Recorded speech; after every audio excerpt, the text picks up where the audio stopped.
my passion might not be tech, but having tech skills allows me to like work in every single industry because every industry does need technology. So I would recommend it. And I finally started just breaking down the benevolent sexism that I've kind of been told, that it's like, wait a second, women being honored is interesting, but how come women don't have leadership roles?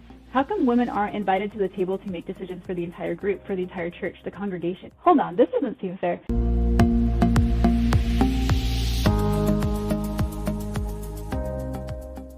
Hi JoCee, welcome to Go Girl podcast. I'm super excited to have you, especially because I've been following your Instagram for a very long time. I think since I was 16 or something, so it's been a while. And I just love how you embrace like STEM and femininity on your Instagram. So I'm super excited to like dive deep into these conversations with you. So welcome. Thank you, Jevna. I'm like honored to be here. You don't know how excited, like I've been so excited for this all week. So I'm so happy to be here and happy to like meet you, I guess, too, because I've been a big fan of yours and Go Girls for a long time as well.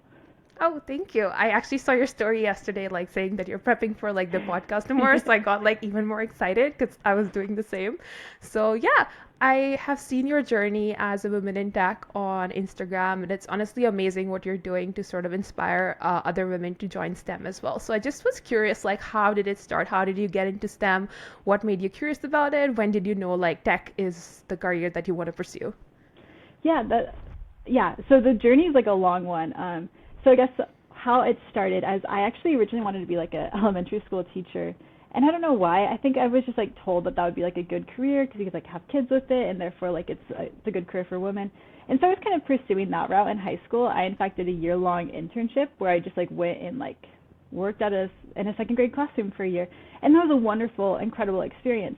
But I had a math teacher at the same time I was taking AP Calculus, and I had a math teacher, and she was so inspiring and influential in my life, and she's like was so smart. She was just so great at teaching. She made math just so enjoyable and like great experience. And so she was like, JoCee, if you want to pursue math, you can and you should.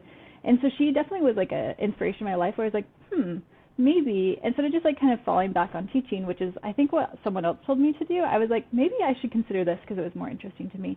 And so I went into the engineering route. So I started off as a chemical engineer, and then I went into nuclear engineering, and then I went to computer engineering, and then I finally graduated as a software engineer. So I switched my degree like 3 times, all within the engineering space, and it took me about 7.5 years to graduate college, and eventually I got here. But it was a math teacher that kind of gave me the idea, I guess, or pushed me to like explore engineering or math fields. That is amazing. And it's so nice to hear you had a very positive experience because I feel for girls, it's usually the opposite regarding math specifically, where, at least for me as well, like growing up in India, I think not every teacher thought that I was as good as math as like my male peers, even if I got like the same marks. So have you ever like sort of went through that experience or in like STEM or maths, anywhere where like people sort of put your skills down just based on your gender?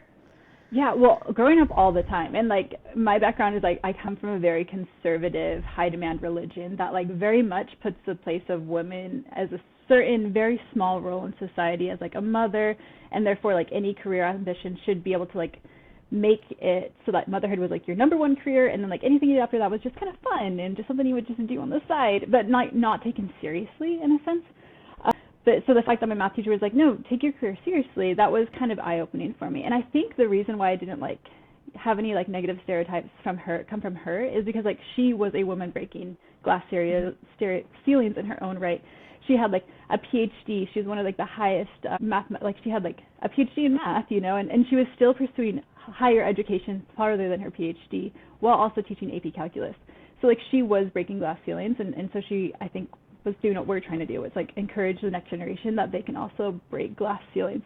But I was definitely like not told to pursue STEM fields all growing up, that like it just wasn't conducive. I have a personal story actually. At this time I was pursuing kind of like quant finance. It's like using machine learning and AI to like do investments. I don't know how I got into that, but so I was kind of pursuing that for a little while. I'm still computer science, but like finance related. And I was meeting with all these incredible people, all men who were like doing, this field in finance. And one of them also came from my high demand religion background.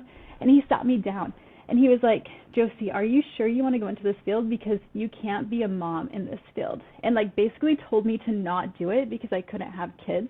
And I was like 18 at the time. Like having kids was, I wasn't married. Like having kids wasn't on the mind. Like it was a very inappropriate thing for him to be like, "Hey, you should not do this field because you can't have kids."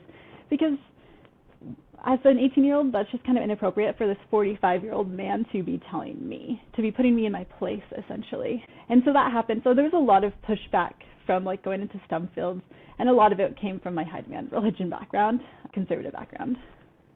Wow, okay. So I think I don't have like a conservative religion, but I grew up in a conservative country. So like a lot of it is something that like I've seen around me, and I think teaching is a very popular job in India as well, just because it allows you to like come back home on time and also raise Yeah, kids. you have summers off. Like Yeah, and it's summers off. easy. Yeah. Yeah, exactly. So like it's so interesting to like see these parallels. Just like it's not about religion or the country or anything. It's just about like people being conservative, and like there are these themes that are coming out of it. Another interesting thing happened is like I saw that you had started like your podcast and you were going over your like the sexism and the types of sexism people face, right? And another Mhm. like parallel that happened here is like the make me a sandwich joke. And actually that happened to me when I was 13-year-old and I was the only girl in my school's computer club. They used to make those jokes, and I did Really? not realize that it was sexism then, or like I was too shy to like say it because I was the only girl. Like nobody told me like this was wrong. But now looking back, like even like hearing your podcast, like that specific instant, once again I was like, oh my god, this was hostile sexism. This was not something that they could just like make fun of. But yeah, have you like ever like, I'm sure as a woman in tech you must have had experiences like which where you face such like microaggressions, subtle forms of sexism, which are so hard to like decode. Like they're problematic, but they're not that problematic that actions like harsh actions will be taken against them. Like, Right. And that's like I think one of the pieces of advice I have to like any woman in the workforce, and I hate that I give this piece of advice, honestly. It's that like keep a running log of any time a microaggression happens because it will happen, and like sexism is super hard to prove these days. And so when you go into the workforce, yes, sexual assault still happens from like superiors. This does happen. I'm not trying to say it doesn't. But a more common form of sexism that you'll see is that people will do microaggressions. They'll constantly interrupt you. They'll constantly like take your ideas. They'll give you worse projects because you're not technical enough, or they perceive you in a way that's not correct, or like they'll ask you to take notes. These are all forms of sexism, and they're very subtle. A one-off event, you can just slide under the rug. You can be like, oh, they just didn't think you were good enough for that project. That's not them being sexist. That's just them like realizing that someone else was better for it, and that's correct. But if it happens again and again and again, then that is sexism. And so I say keep a running log of all of these microaggressions that happen. I hate that I have to say that, because when and if you eventually go to HR, and it's not a when, it's an if, as a woman in tech or in STEM or any field where it's predominantly male, you're going to have to, the burden of proof is now on you, and you're going to have to prove that that person is being sexist. And like I said, one-off events can just be swept under the rug, and it will be swept under the rug by HR. But if you have a running log of proof of being like, he interrupted me this time, he sent me this Slack message, he gave me this Slack emoji that was inappropriate, he didn't give me this project, he asked me up for promotion this time. If you have that running log, that's the proof that you need to be HR and be like, hey, protect me. I promise this is not in my head. I promise this is real. Sexism is real, and it's happening right here. So that's the advice I would give. That's the experience I've had in my, few years in the workforce, is that microaggressions are happening, and they're happening all the time. And sometimes people just don't know. So I want to preface this being like, I genuinely don't think people are like trying to be mean in a sense, but they just like don't know any better. Like your example where it's like you were 13 and they were telling you to make a sandwich. Like what 13-year-old boy like is like, oh yeah, women deserve to be in the kitchen and that's like their only role in life. Like they're just echoing what their parents are saying. They're echoing what society is saying. They're just falling back to that. It's not like they've decided that opinion on their own, out of research and thinking critically. They just like fall back to what they know because they don't know any better. I think that's the same for 25-year-old people or 30-year-old people or 40-year-old people. If they're not trained in like what sexism is, they're just going to default to what society has allowed for so long. And society has allowed like benevolent sexism for a very long time, and it still allows benevolent sexism to run rampant in our societies. And so that's the sexism we'll see in the workplace. Yeah, I mean, it is sad that we have to give that advice, but honestly, that is great advice because when you are in that situation, instead of like just being like, oh my God, am I overreacting? Because these are like, I think Hmm. women have a lot more self-doubt.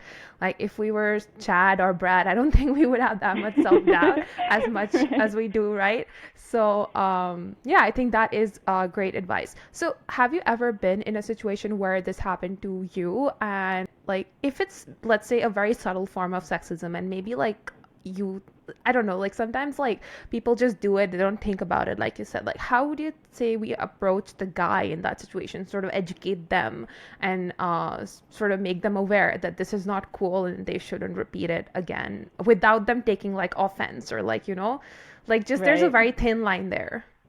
Right, and it's like really hard to navigate too. One time an example that's like, this is again super microaggressive form of sexism. Like a chair was like stuck in the leaning back position in a meeting. And like I tried to like get it to sit up forward, but it was just like stuck leaning back. And so like as a joke, I just was like, okay, I guess I'm sitting like this for the rest of the meeting and put my like feet on the desk. You mean like, like leaning back, as if that's how I was going to take the meeting. And like it was a joke. People were just like laughing because I just couldn't get the chair unstuck. And then someone was like, "Oh, that's a bit bossy, JoCee." And I was like, "What?" And so in that meeting, I was like, "Why was I just called bossy for that situation?" And like, why was that word thrown in there at all? Like it was so inappropriate. This was a joke. And so afterwards, I like talked to him and I was like, "Hey, just so you know, the word bossy is." Kind of rude in that situation and inappropriate in that situation, and he accepted it well. So it's like, but whenever I talked to him, I was like, okay, JoCee, I need to disarm. I need to like make sure that I'm not like attacking him because he won't like understand that I need to be like, hey, I'm not mad per se, but this wasn't appropriate. And I hate that it's like, okay, tone yourself down in order for someone to accept your message, but sometimes that's kind of what you have to do. Like in order to, you can be effective or you can be right. And Hmm. sometimes it's better to be effective than it is to be right. Because in my right, I could have been like, being right, I could have been like, hey, don't call me bossy. That's inappropriate. You're completely wrong. I'm going to HR, and that would have been right. But it would have been a less effective message than being like, hey, this was bad. Let's not call people bossy. And then he did accept it and was like, okay, yeah, you're completely right. I shouldn't have said bossy. And then I like sent the research that we're trying to like stop calling girls bossy. And he was like, yeah, this makes sense. Thanks for sharing it with me. And then it became like a more positive conversation. But again, I hate that I give this advice where it's like tone yourself down. But we kind of live in a world that sometimes makes you tone yourself down, and that's unfortunate. Yeah, totally. I love how a lot of your arguments on social media are also like very research backed. And I think that is a very effective way because even at Go Girl, when we post like more women empowerment content, there would be people in the comments saying like, "Oh, this is not true," or like, "Not all men," or like, come up with a Right. stat which is like completely irrelevant and not related to what we're doing, and like try to justify that. For example, like we teach girls how to code, so they'll come up with like, but 80% of garbage men are like construction workers or like, Right. All yeah. the time. All the time. All the time. Or like I've said that on social media. I'll be like, there's more CEOs named John than there are women CEOs, and they're like, yeah, but there's more like construction workers or like the most like high risk jobs have men, and therefore we also need to protect men. It's like, yes, what you stated is correct. There are more like garbage men as men, or like there's more a sanitation worker as men. I'm not trying to like disprove that. Like I'm not. This is also a problem. Let's talk about the problem also, and let's also talk about this problem that there's not enough women CEOs. Like these are both problems. We can talk about both, and this doesn't counteract the other. Like, yeah, all the time Yeah, I get that. I think like men feel like feminism is like attacking them, whereas like feminism is about like patriarchy is bad and it affects like Mhm. both men and women, though we're more like talking about more women issues right now because like that's our lived experience. And you're feel free to like talk about male issues as well because that is your lived experience, and we completely support that, but that's not a way to like counteract the other issue or like put it Right. down, right? And just like in the recent times, do you like I feel like the word feminist or like feminism has such a negative connotation suddenly. Like Mhm. it used to be a more positive word, and now even among girls, like there's like this phenomenon of like internalized misogyny where like even among girls, like calling themselves a feminist or like something has such a bad connotations. Like what are your thoughts on that? Like have you seen that around yourself, and like Oh why did yeah. this happen? How did we get here? Exactly. Well, I want to address like two parts of what you said because first, Mhm. it's like men are kind of like frustrated over feminism because I think what they're saying is that like men are being neglected. And I think that is a fair argument. I want to take a few seconds to talk about that, right? Like, men aren't graduating college as much as women. This is a problem, right? We want men to also graduate college. Like, men also have higher rates of suicide than women. This is a problem. Men are struggling in society. But I think what men get confused about is that, like, women aren't to blame for these problems. Men aren't to blame for these problems. Patriarchy is to blame for these problems. Like, the fact that, like, men have so much financial pressure on them that they have to, like, provide for this family, and it becomes so much that they decide to, like, or feel the need, or like feel like there's no other option out than committing suicide. That's a problem, and that's a problem because of patriarchy. If men can get self-fulfillment as, like, home bearers or, like, raising children, and could share the load of financial responsibilities with their partners, whoever that partner is, then that helps them. So, like, feminism is trying to help men as well. And I think men get confused about that because, in fairness, the message is kind of confusing because it's like feminism sounds like female, and so therefore they only fighting for females. It's like, no, that's not at all what we're fighting for. We're fighting for everybody. But supporting women will support you as well. And so we're going to try and support women as much as possible right now. But you're right. People are very offended by the word feminism all the time. We see this, like, that on social media, and then we also see, like, a personal example. I started a feminist book club with some friends, and they're all married to these, like, men, and these men support their wives, but we called it the Feminist Book Club, and the husbands were kind of offended by that name. And it's like, you're married to someone who's a feminist. You yourself are actually probably a feminist. You support and believe that women should be making decisions and should be full participants in the workforce. That's what feminism is that women should just be able to have the same spaces and be in the same spaces as men. All people should be able to. But yet they were offended by the word because, like, the word has such, like, a negative connotation to it. In fairness, the history of feminism is kind of like it's not a perfect history.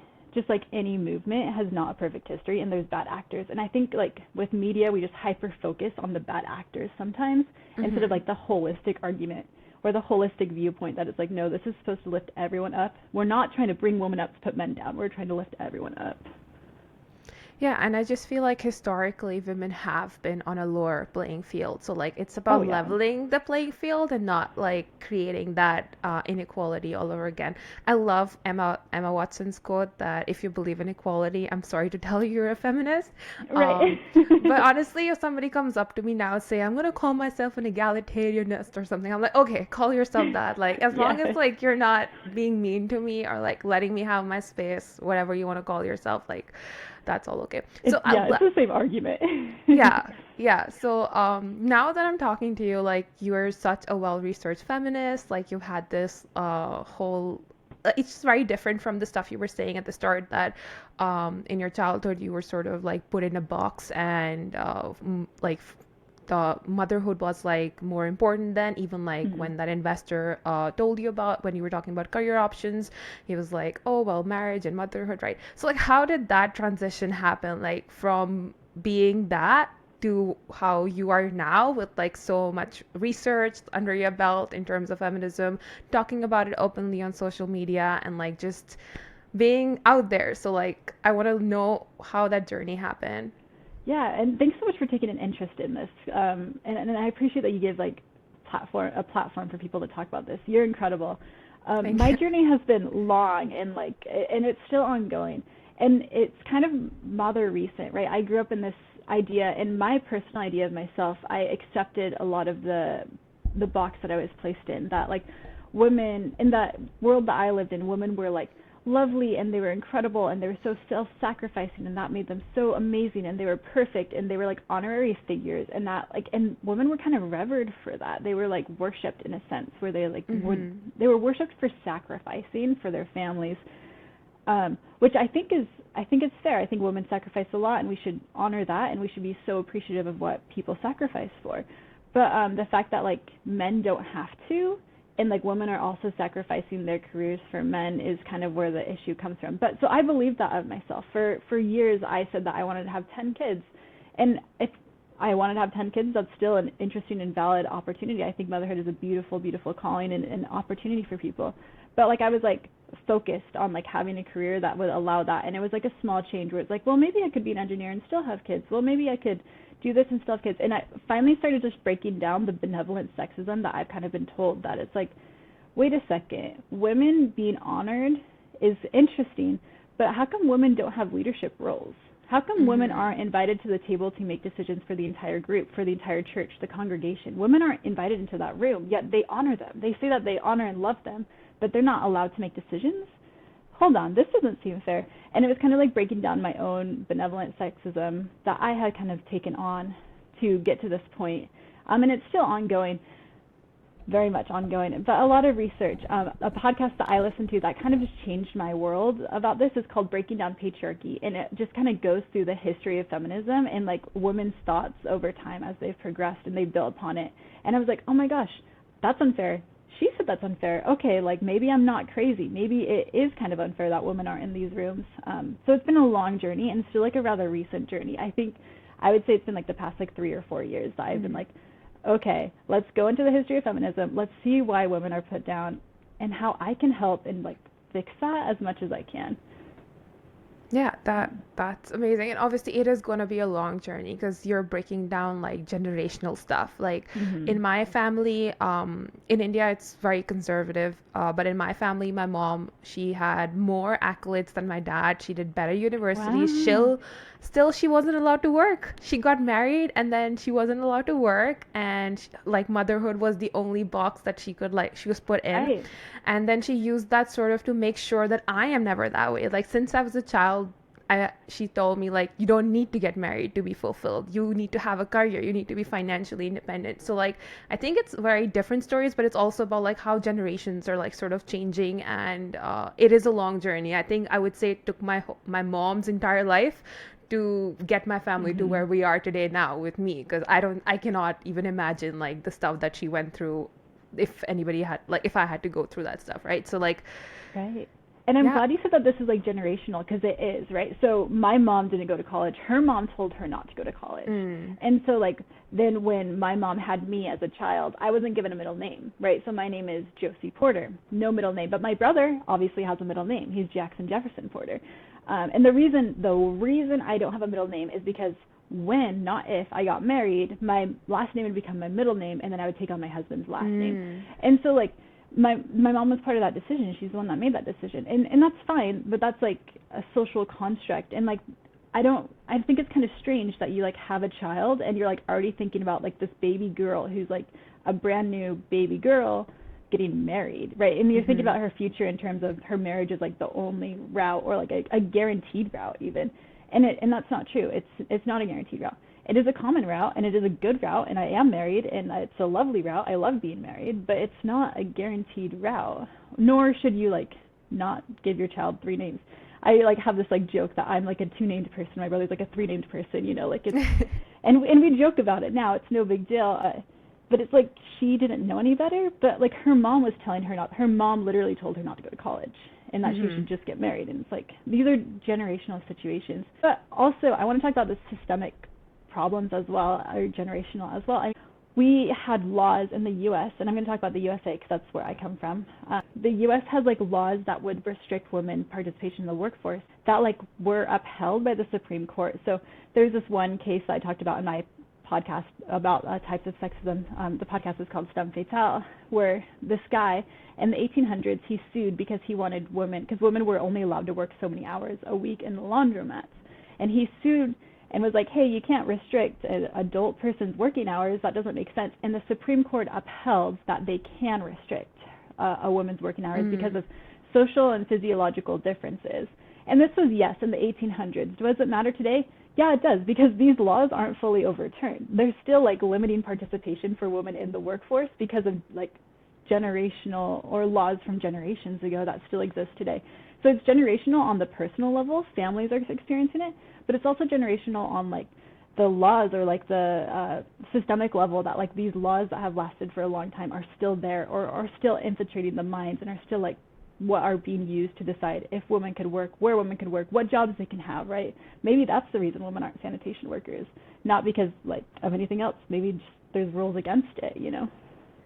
Yeah, oh my God, I never thought about it from that point of view. So like that is a very interesting point of view, like laws that have not been overturned or like laws that still exist. Because I'm pretty sure like in the Indian Constitution also, there's always like news about new laws like coming up and like being different to like the older laws. For example, I think just women being able to divorce men if you're Hmm. Muslim, and like all these things, and also in like more Muslim countries, women being able to drive and all. Like when the news comes out, you're like, oh my God, this was a law, or like people were restricted from doing this. This is crazy. So yeah, I'm pretty sure like there's a lot of stuff. But what you said was very interesting is that your mom was told not to go to college. However, you went to college, and not only Yeah. like you didn't only go to college, you went to pursue STEM, which is like one of the more, I would say, like rigorous sort of programs, right? So like, was your mom like super supportive of you pursuing STEM and a university and everything?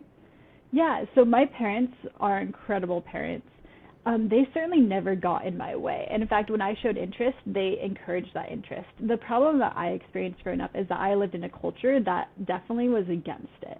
And so, yes, Mm-hmm. my parents might have been for it, but my friends, my teachers, my bishops, my religious leaders all were against the concept. And so, like, there was like these two conflicting ideas about what a woman could be in my household.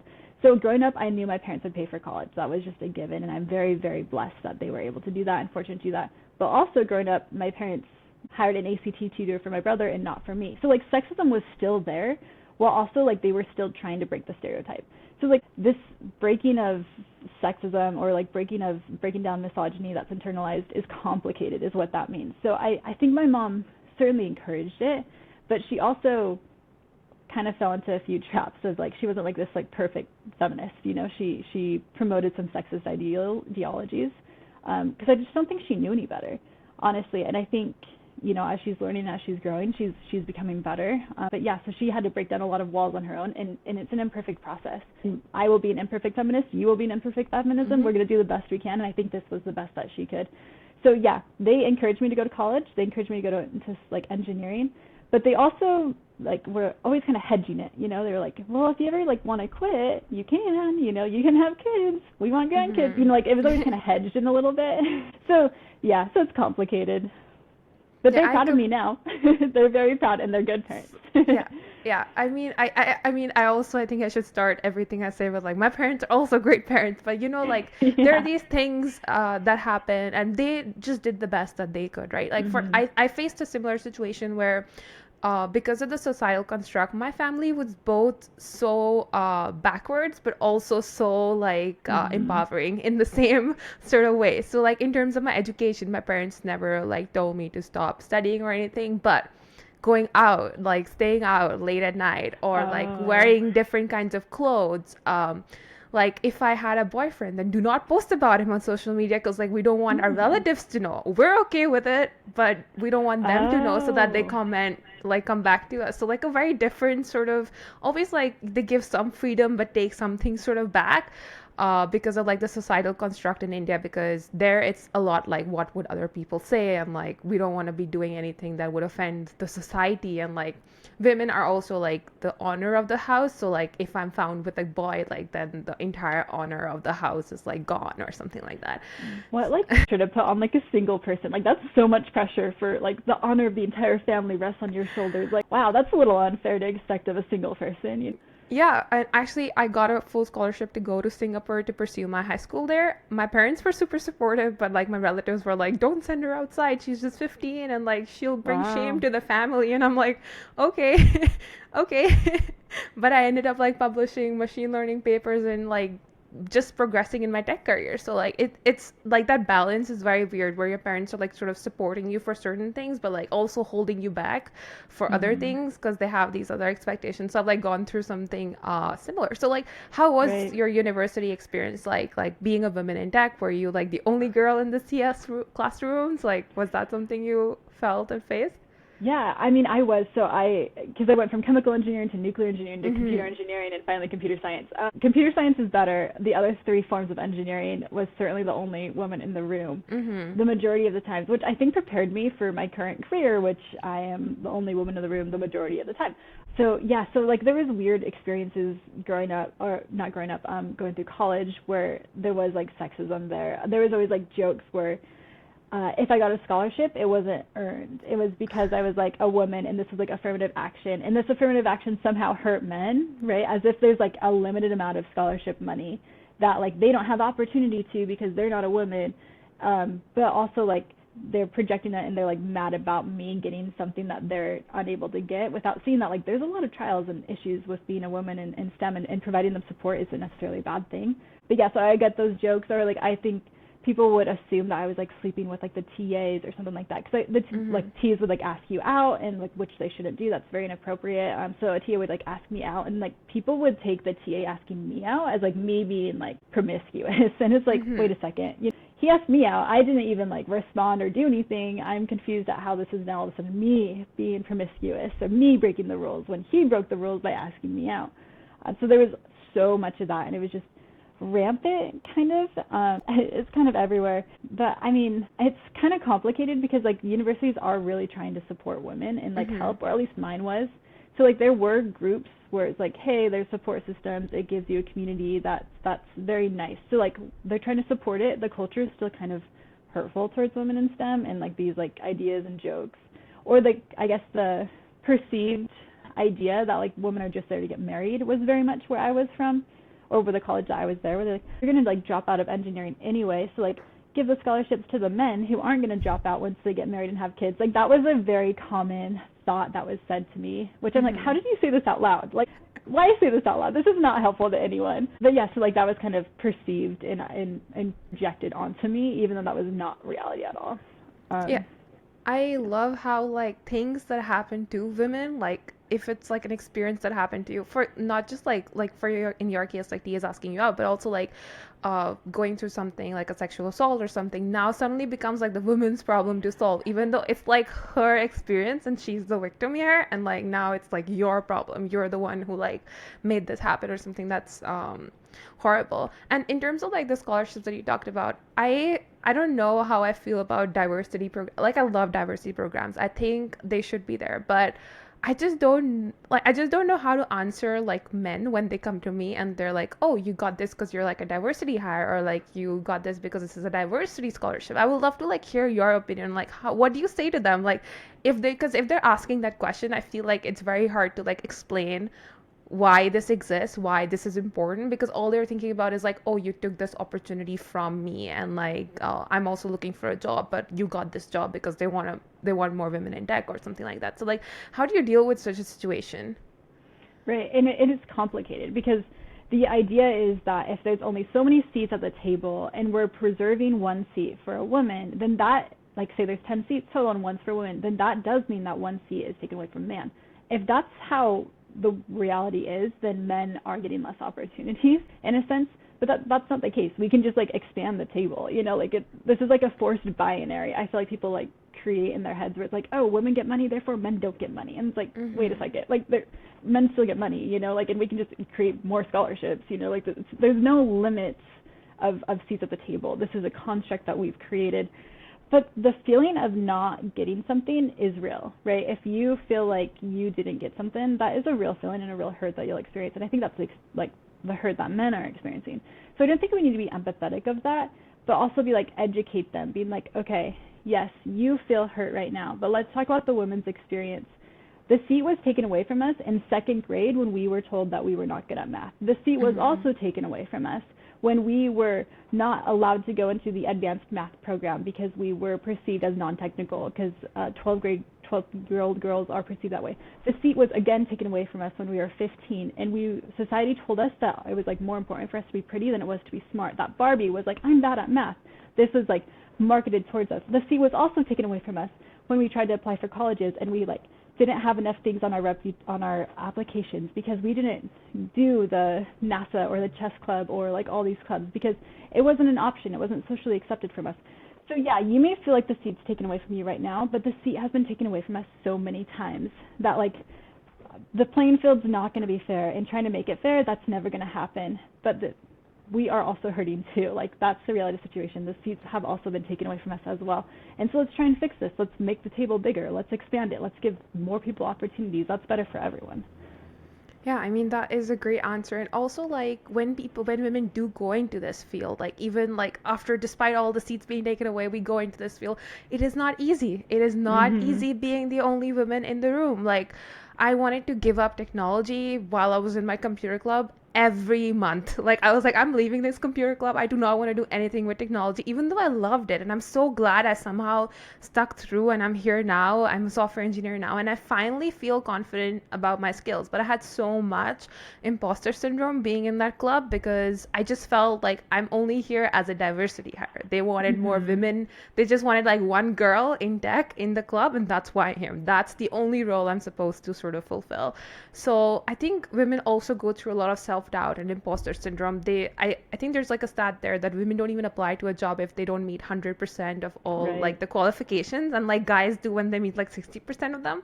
And that is crazy. So like I would love to know like how was your journey with imposter syndrome and like dealing with the fact that okay, I'm not enough, or like I'm not as technically able as like the men around me. Like was that ever a thing for you?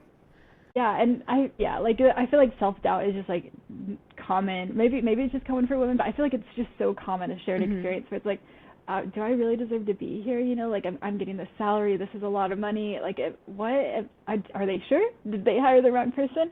It happens all the time and constantly, and each new role is like another wave of self-doubt, being like, wait a second, I'm not ready for this. I can't do this. And then it's like, okay, well, do it anyway. So I had like a great mentor one time when I was switching teams again, and I was so out of my league because I was on a new team. I didn't know what was happening, and she was like, "You've succeeded in the past. Like the evidence shows you've succeeded in the past. You'll likely succeed in this one too." And so it's like, yeah, that's right. I did succeed in the past. I could do it. And so like taking that mentality, me like, I did it in the past. I can do it now. I can learn. I went through college. I can do these things, and also like the people who hired me, I think are incredibly smart. They're not dumb enough to make a dumb decision. So if like they believe in me, then like maybe I should believe in myself too.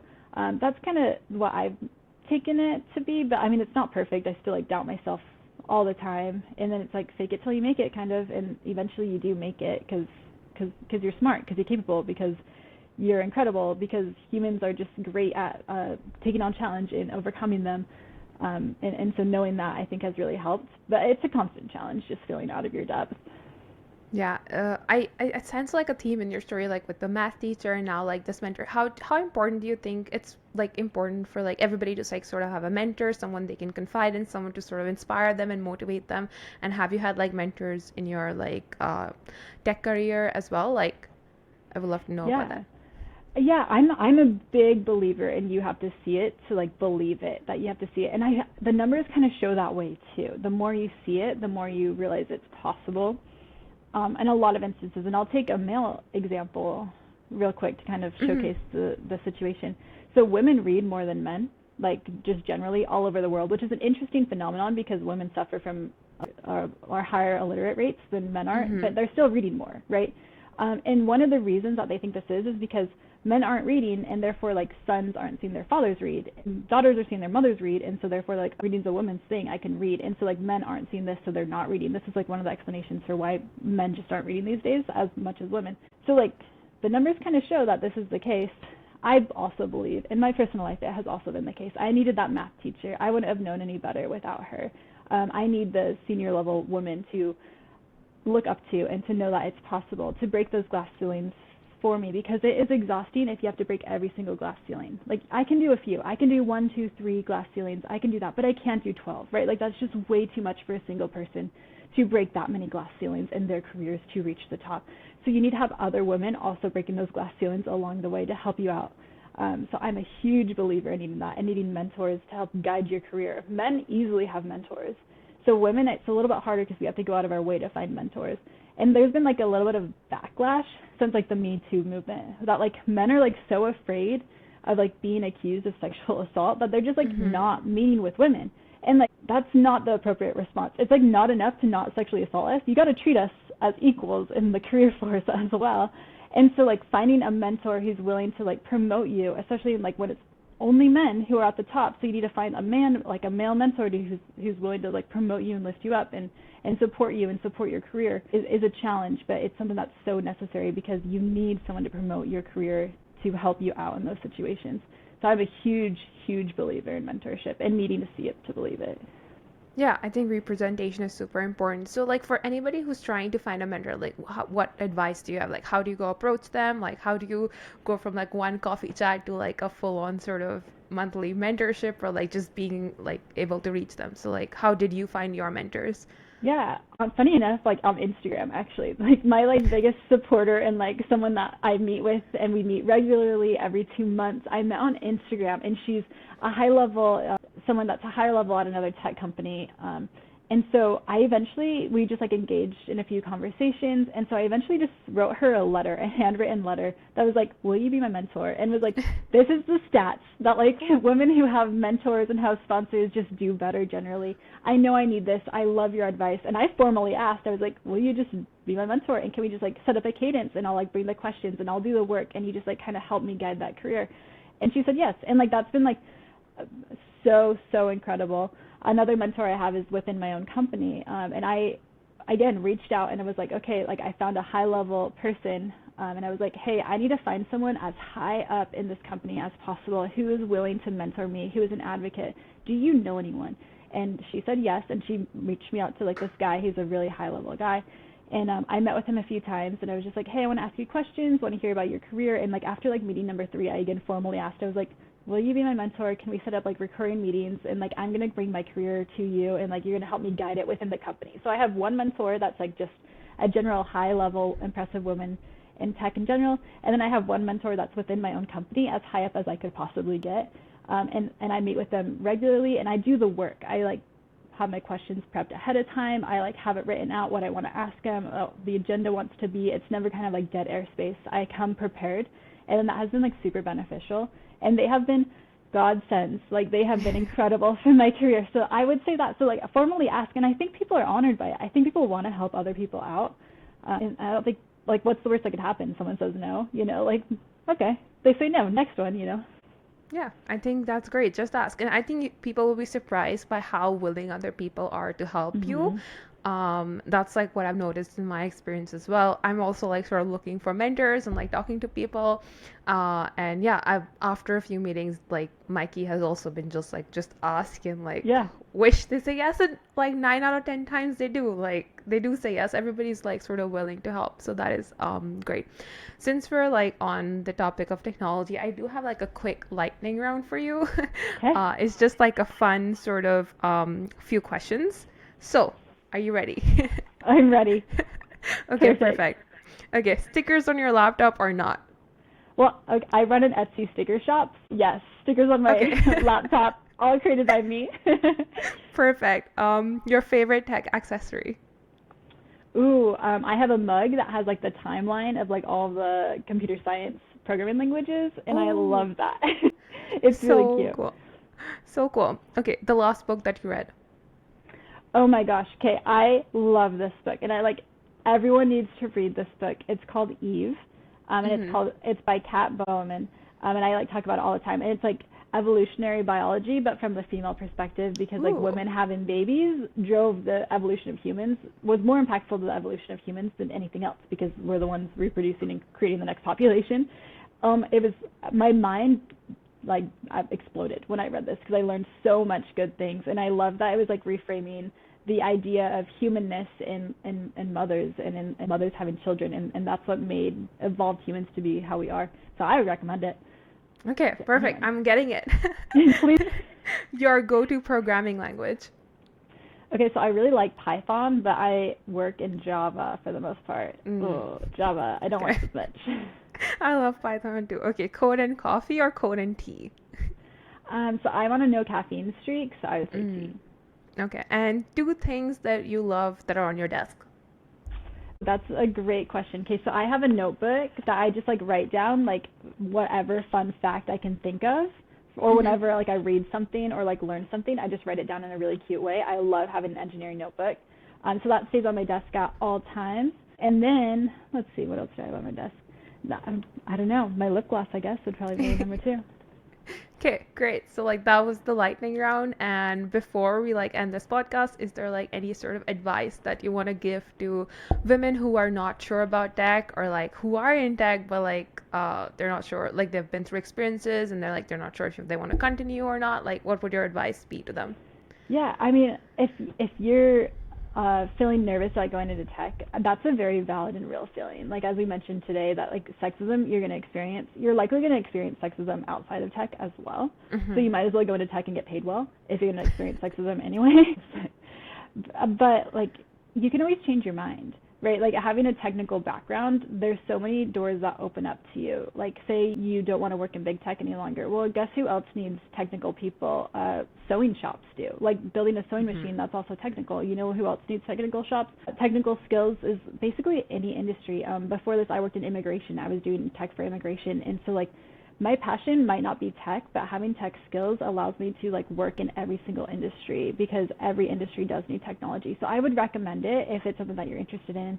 And again, you're going to face sexism anyway, so you might as well get paid really well for it. And you'll do great. But like feeling like an imposter, that's normal. And that means you're on the right track. If you're the smartest person in the room, you're in the wrong room. If you are not the smartest person in the room, you're in the right room because you can learn so much and you can do it.